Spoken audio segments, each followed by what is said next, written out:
I run the evangelism program for AWS for the Americas region. We've got a few teammates here today, which is excellent. And I want to talk to you about how to manage a distributed developer relations team.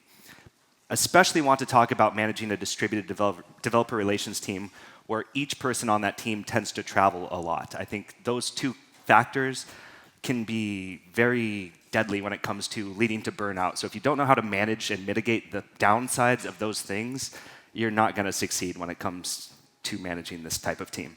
So I want to start off by asking everyone to be thoughtful about the language that we use to describe these types of things. So what do you think about when you think about the term remote, right? You might picture something like this. It's far away, it's expensive, it's hard to get to. Resources are probably a little bit limited. You might think remote controlled, so there's a lack of autonomy. There's someone else determining what the actions are like here. Instead of thinking along those lines, I think that we should start talking about distributed teams. Because what do you think about when you start imagining a distributed system?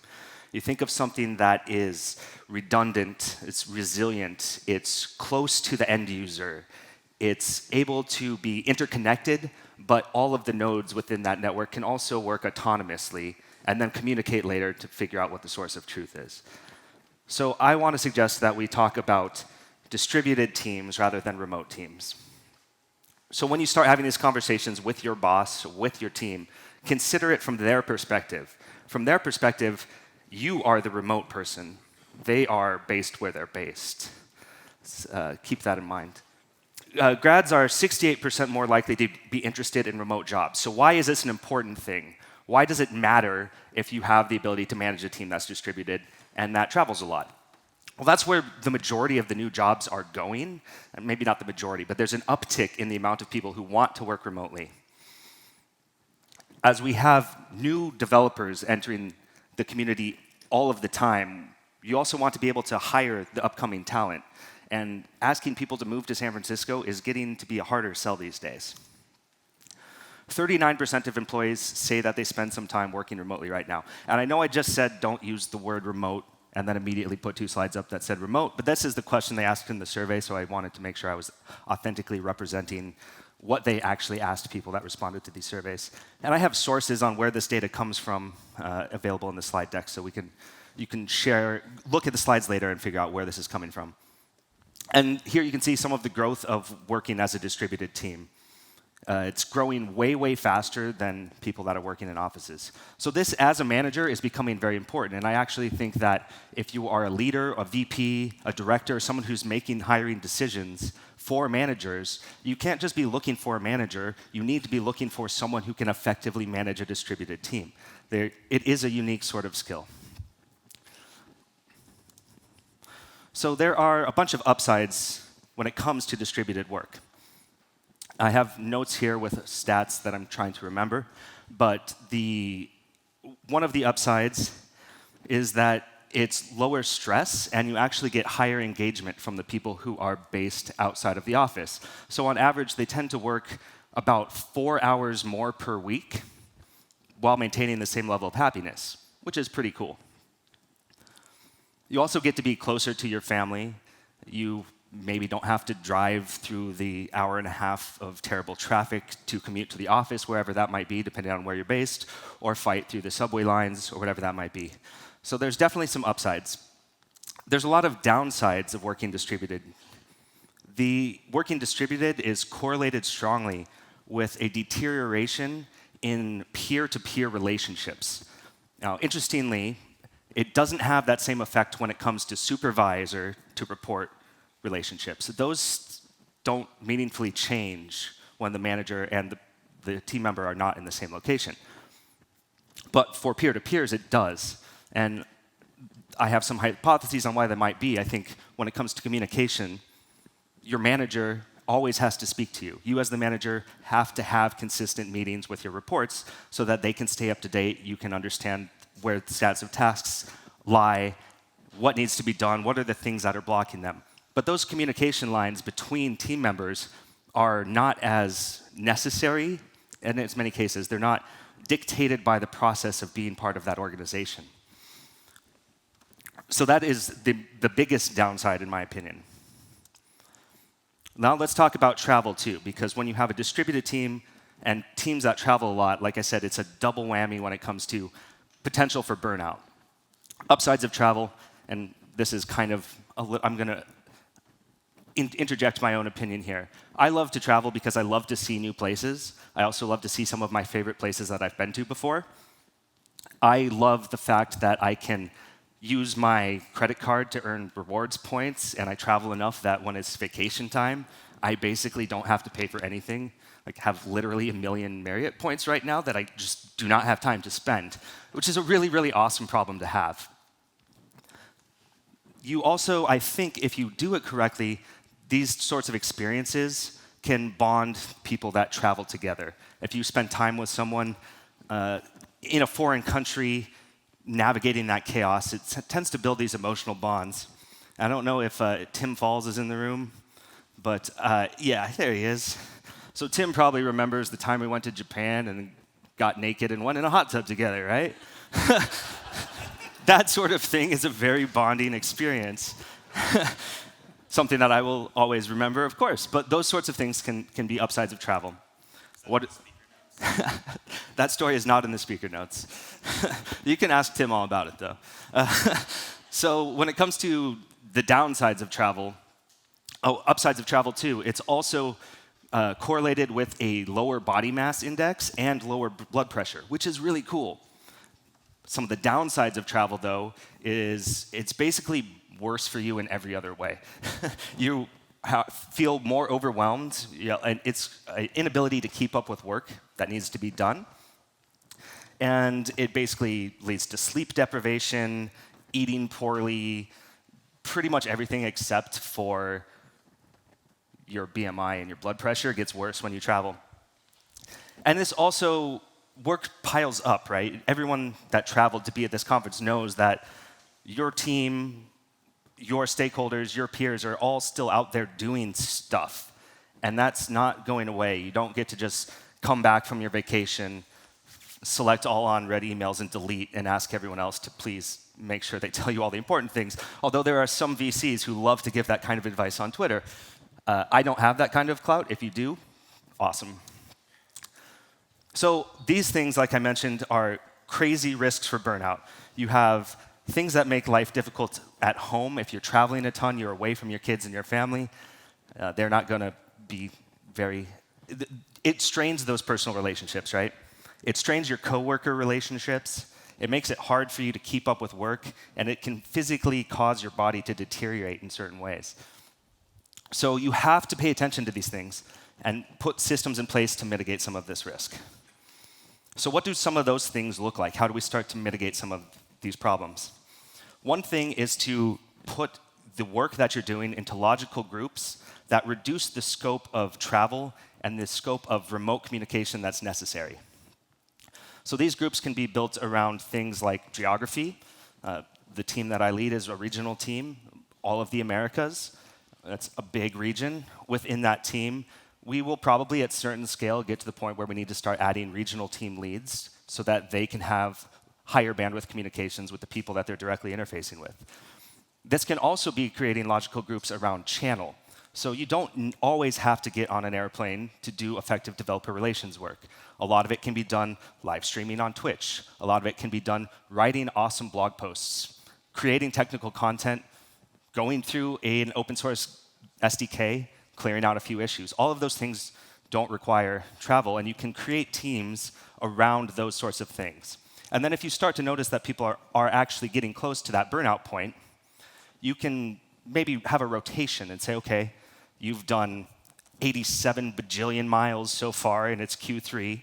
Let's rotate you over to the live streaming team for a period of time so that you can make sure you're taking care of things at home and meet face-to-face with your stakeholders that are missing you.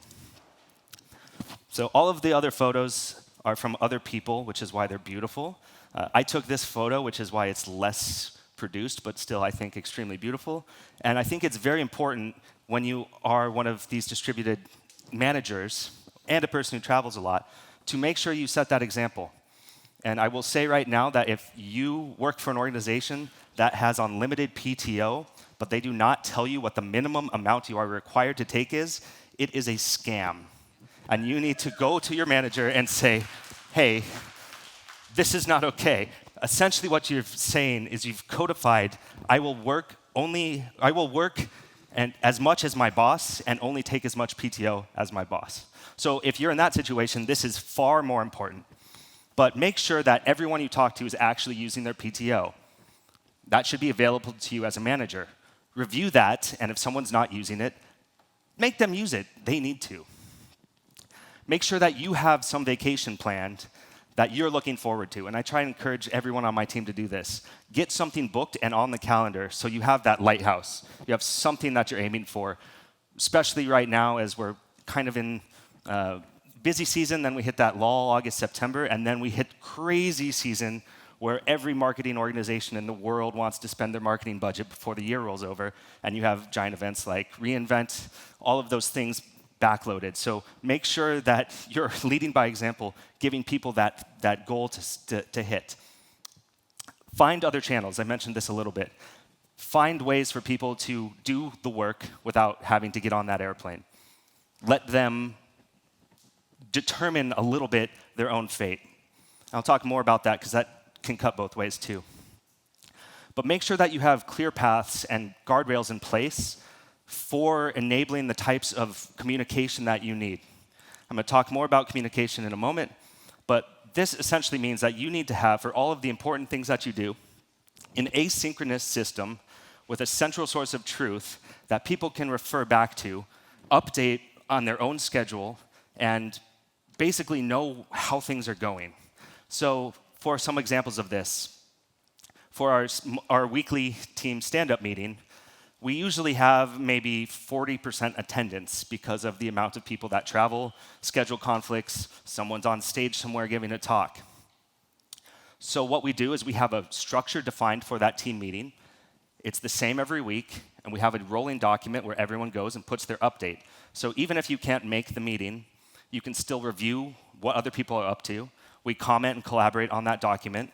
We understand that not everyone's going to make it. It's fine. You don't have to let us know you're not going to be on the meeting. Just go do your work, update the document, and everything's going to be okay. This also means that you have to have clear process in place for supporting those things about travel that suck. So expense reports, always painful, but you need to put systems in place to make that as painless as possible. Enable people to do the necessary overhead in the simplest way they can. And one thing that I love, I've been at AWS for about a year now, I think I've had to manually review 4 expense reports the entire time I've been there. We have an auditing team, most of them get automatically approved. It has been a life-changing experience compared to what I was doing before, managing 13 people and spending several hours every week reviewing reports line item by line item. So it's also really important to make sure everyone is on the same page when it comes to communication style. So this means that everyone needs to close the loop. And if you are an airplane pilot or we're in the military, you probably already understand what closed loop communication is. Or maybe if you were a TCP engineer, some sort of network protocol thing. But this essentially means that when an instruction is given, it's repeated back to the person that gave the instruction to make sure that the person executing the task and the person signing the task both understand exactly what's happening. But it also means that status must be delivered at the end of the event. So it's not enough for me to say, hey, can you handle this thing? I'm going to be gone at an event. And you say, yes, great.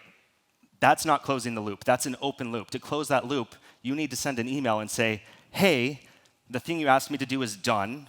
Here's the current status. Here's any necessary actionable items to follow up on.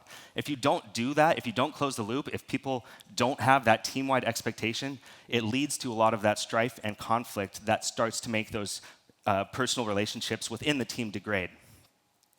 So it's very important as well to make sure that you're giving your team an opportunity to get face-to-face so that you can describe these processes. And I'm not saying that you should come in and say, here's the process, stick to it. You want to have minimum viable process, just enough to make sure that communication is running smoothly. But face-to-face time cannot be replaced. When you use asynchronous communication channels like email, like Slack, like Amazon Chime, if you maybe work at AWS, then there's a lot of room to misinterpret things. Words mean things to different people. Depending on how distributed you are, words really mean different things to different people because they're from a different language. It's not a native thing. There's a lot of technical jargon that doesn't directly translate. Those types of things can be much more easily solved if you're meeting face-to-face regularly. So I suggest at least once per quarter, get everyone in the same room and talk about all of the work that you're doing. Make sure that you make time within that for emergent conversations. You don't want to plan everything out and make sure, don't schedule the entire week. Give people time to go meet face-to-face, establish those co-working relationships, maybe build back some of the trust that might have been lost during a miscommunication about an email. And then, as a manager, you need to encourage your team to focus on a slow yes. So we all know someone or are someone who loves to help people.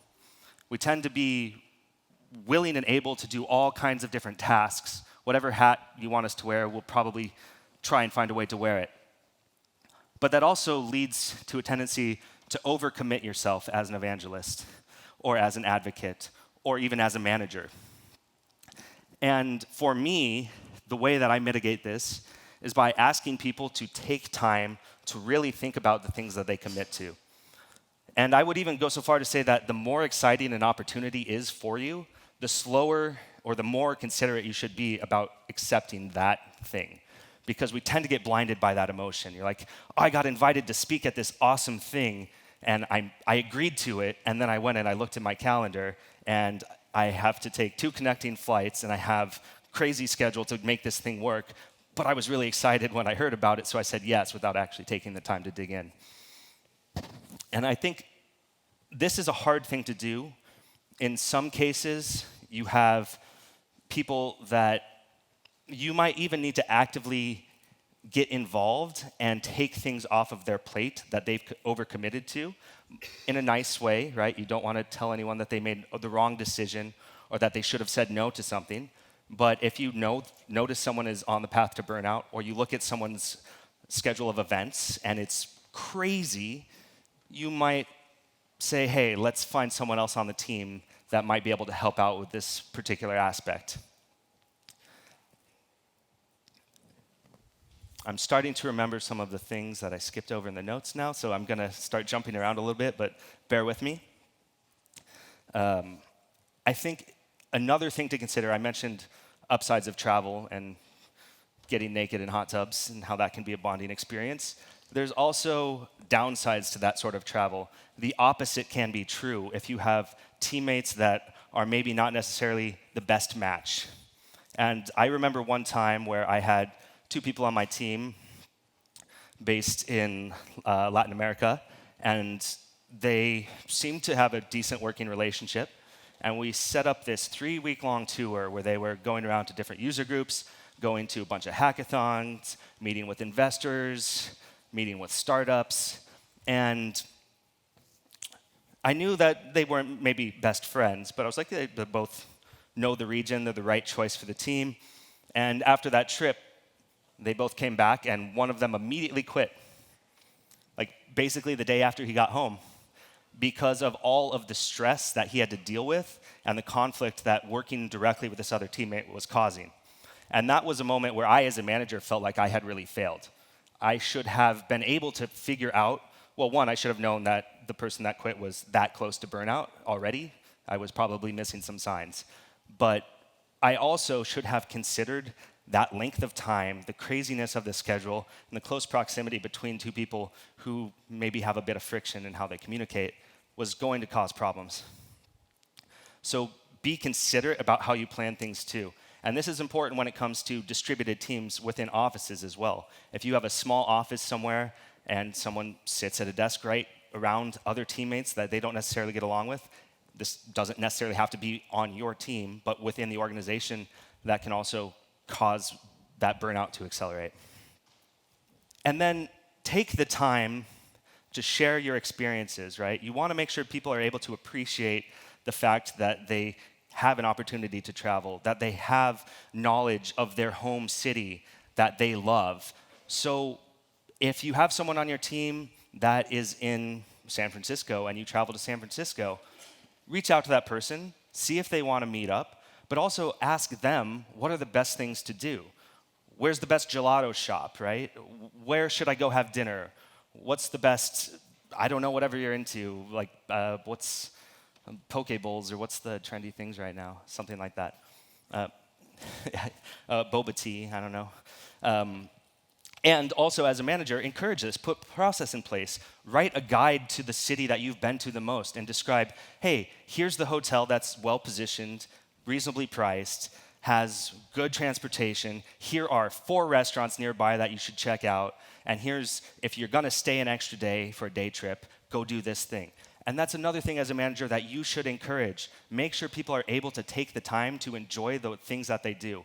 So let someone, like I was asked to speak at an event in Cancun early May, and that was awesome.